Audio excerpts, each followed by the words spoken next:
आपको पानी का जबरदस्त ध्यान रखना चाहिए क्योंकि ये 72% है और इसमें जबरदस्त याददाश्त है। जैसे ही ये नल में आता है, अगर आप उसे लेकर पी लें तो ये आपके सिस्टम में जहर की तरह काम करेगा। हवा पर असर पड़ता है सिर्फ आवाजों, इरादों और भावनाओं से। हर दिन शरीर पर कुछ धूप पड़ने दें क्योंकि धूप आज भी शुद्ध है।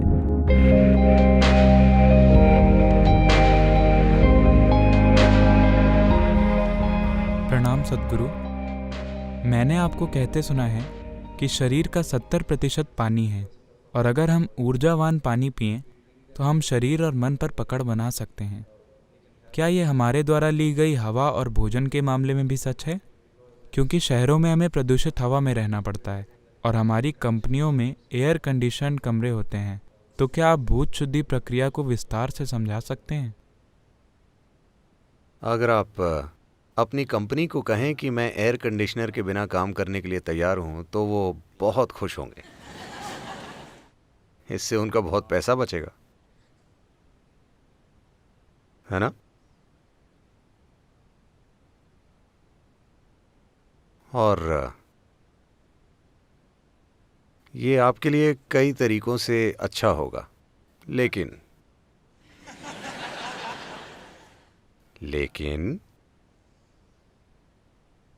ये शहर अभी वैसी स्थिति में नहीं है। यहाँ अगर आप खिड़की खोलेंगे तो हवा नहीं आएगी, धुआं आएगा, बदबू आएगी, मिट्टी आएगी। तो ये अच्छा है, आरामदायक है, लेकिन आपको यहाँ 24 घंटे नहीं बैठना है, बस काम करना है। आप जब भी हो सके सैर कर सकते हैं। और वैसे भी 72% पानी है, 12% पृथ्वी है, सिर्फ 6% हवा है। वो 6% हवा पूरी सांसों में नहीं है। जो 6% हवा यहाँ है उसमें सिर्फ 1% से कम आपकी सांसों में है। बाकी बस मौजूद है, कुछ लोगों के दिमाग में जमी होती है। वरना शरीर की हर कोशिका में हवा होती है। तो हवा का मतलब सिर्फ सांसें नहीं है। 6% हवा शरीर की हर कोशिका में है। बस उसे दिमाग से थोड़ा हटा लें तो अच्छा होगा। फेफड़ों, हृदय और मांसपेशियों में होना अच्छा है, वो अच्छे से काम करते हैं अगर ऑक्सीजन है तो। अगर ऑक्सीजन की कमी हो तो मांसपेशियां सख्त हो जाती क्योंकि इन्हें हवा की ज़रूरत है, वरना ये काम नहीं करेंगी। तो पानी 72% है। So maximum care should be taken about the water because it's 72%. इसीलिए सबसे ज़्यादा ध्यान पानी का रखना चाहिए क्योंकि ये 72% है। अगर आप परीक्षा देने जाते हैं, मान लीजिए आप भौतिकी की परीक्षा देने जाते हैं। आपको पानी, पृथ्वी वगैरह पढ़ना है, लेकिन सिर्फ पानी के विषय के लिए 72 मार्क हैं। तो आप स्वाभाविक रूप से उसे पढ़ने के लिए ज़्यादा समय देंगे, है ना? पानी को पढ़ेंगे, हाँ या ना? हवा सिर्फ 6% है। आप शायद ना पढ़ें क्योंकि आप 94 पाकर खुश हैं। पानी आपको पढ़ना चाहिए क्योंकि ये 72% है।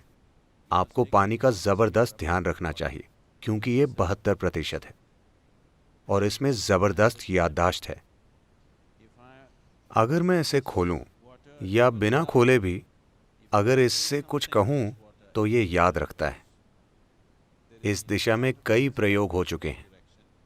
तो अगर आप इस पानी को इसके स्रोत से लें और अपने घर तक पंप करें, मान लीजिए ये 50 मोड़ों से गुजरा और इसे बलपूर्वक पंप किया गया, एक निश्चित ताकत लगाकर, जो स्वाभाविक रूप से होता है, और आप 12वीं मंजिल पर रहते हैं तो और जोर लगाया गया। कहा जाता है कि अगर ये 50 मोड़ों से गुजरता है तो 60% पानी जहर बन गया है। जैसे ही ये नल में आता है, अगर आप उसे लेकर पी लें तो ये जहर की तरह काम करेगा आपके सिस्टम में। अगर आप इसे लेकर कुछ देर पकड़ें तो ये फिर से ठीक हो जाएगा, क्योंकि जहर रासायनिक नहीं है, ये आणविक है। अणुओं में बदलाव होते हैं, कोई रासायनिक बदलाव नहीं होते। इसीलिए पारंपरिक रूप से आपकी दादी ने हमेशा कहा था कि हमेशा पानी को भरो और पूरी रात घर पर रखो, एक साफ बर्तन में जिस पर विभूति और कुमकुम लगा हो और एक फूल रखा हो। हाँ या ना? पारंपरिक घरों में कल सुबह ही उसे पिएं। जैसे ही वो आपके घर पर आता है उसे ना पिएं, क्योंकि इसमें हर तरह की यादें होती हैं। बहुत ज्यादा पारंपरिक घरों में लोग हर दिन पानी के बर्तन की पूजा करते हैं। हाँ, और पानी के आते ही उसे कभी ना पिएं, उसे रखें, उसे काफी समय दें ताकि वो खुद को ठीक करे, इकट्ठी की गई बकवास को छोड़ दे, ताकि वो आपके पीने के लिए ठीक हो। पानी का आपको ध्यान रखना चाहिए, क्योंकि ये 72% है। ये फर्स्ट क्लास है, पासिंग मार्क से ज्यादा। अगली चीज है भोजन, क्योंकि ये पृथ्वी है। 12%, ये भी काफी है ना? तो आप में भोजन कैसे जाता है, किसके हाथों से आपके पास आता है, आप उसे कैसे खाते हैं, आप उसे कैसे जुड़ते हैं, ये सभी चीजें महत्वपूर्ण हैं। अगली है हवा, 6%। इस 6% में सिर्फ 1% या उससे कम सांसें हैं, बाकी कई अलग अलग तरीकों से होती है। और ये महत्वपूर्ण है, विशेष रूप से अगर आपके बच्चे हैं तो कम से कम महीने में एक बार उन्हें कहीं बाहर ले जाएं, फालतू सिनेमा में नहीं। वहां हर किसी की बकवास हवा में सांस लेनी पड़ेगी। हवा पर असर पड़ता है सिर्फ आवाजों और इरादों और भावनाओं से। वो सारी बकवास जो स्क्रीन पर चलती है और सारी बकवास जो इंसानी मन में चलती है, हिंसा, सेक्स, लालच वगैरह वगैरह, ये उस हॉल की थोड़ी सी हवा को जबरदस्त तरीके से प्रभावित करती है।